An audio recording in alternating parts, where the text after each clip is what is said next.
All right, welcome back to Revising History. I am sick, like pretty bad. But we made some discoveries. I figured we disclose them since I'm not going out and doing site stuff right now.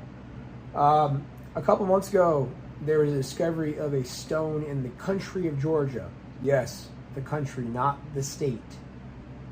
Please get that right. And after some observation, and everybody's like, oh, it's undecoded, it's undecipherable, it's all these things. And I never say never. I will never say never. Because, you know, that's corny. So I started doing research and identified this Georgian stone as having proto-cuneiform mixed with Elamite scripts.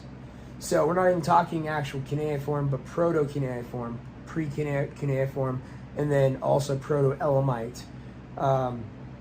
Through some of the symbols and some of the processes we went through to figure out what all this means.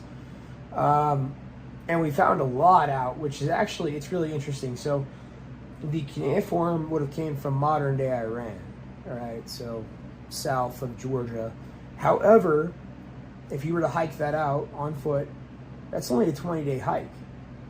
You put it on horseback, I don't know the math on that, but you could figure it out. As far as dating, because of what the text is, we're looking at 3200 to 2700 BC. Now, I don't know who was living in Georgia or if many people were living in Georgia, but this tablet indicates that we had trade networks going all the way across the world at this time. 5,000 years ago, trade was everywhere. Like, everybody's like, oh, you know, everybody's exploring, everybody's finding these things out for the first time, like Columbus. Please forgive your history teachers. It wasn't Columbus. It was like either the Irish or, the Italians, maybe the Chinese. You could go on and on and on, and then also the Native Americans. I mean, it's easy to point out. Now, because of only the 20-day distance in travel, I thought Georgia was a bit further than that in my head. On a map in my geography brain, it seemed like it was going to be way further than the actual distance that I was able to locate, which is like 20 days on foot. Obviously going straight, but if you have a horse, maybe you don't need 40 days to complete this journey. So, in its proximity to Iran, or, Mesopotamia, it makes it even more of a viable suggestion that this is proto-cuneiform and proto-Elamite, which would be southern Iran. So when we were doing the actual methods aspect of this, the first thing that we did was we made the cuneiform Elamite more thoroughly visible by highlighting it with red.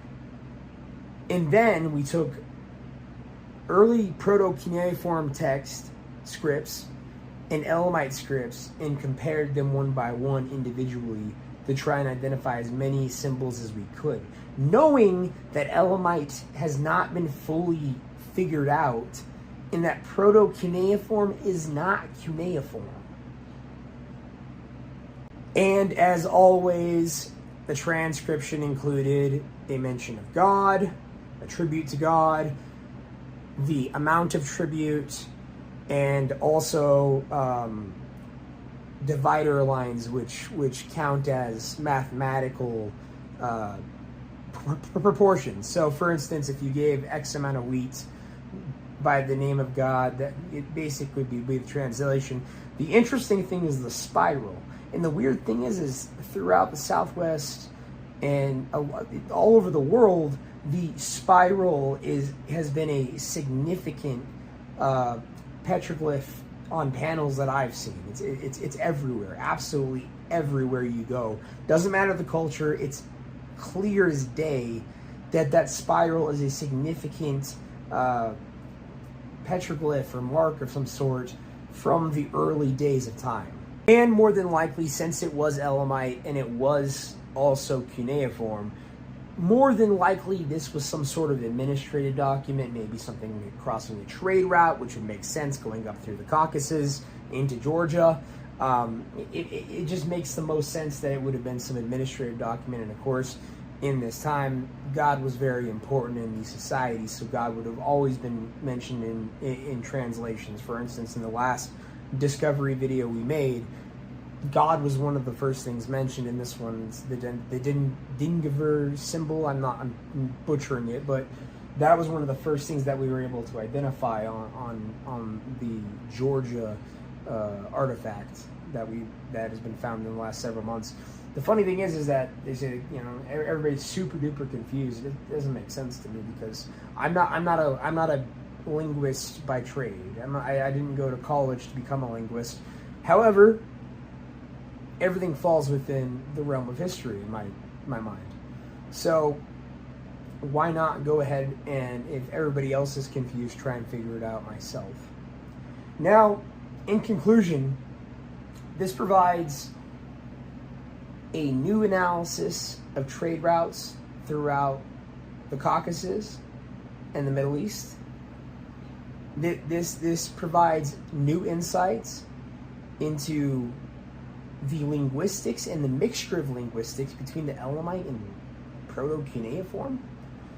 And it also provides us a new outlook on the world, as everybody seems to think it was this closed off area all around the world. Everybody's closed off and sanctioned in by kingdoms, I guess? I don't even know. Doesn't make sense. These people were trading, they were talking, they knew each other's languages, and, the world is a lot smaller than we think. That's what I'm going to leave you with. Thank you guys for revisiting history. If you enjoyed this, please subscribe and like.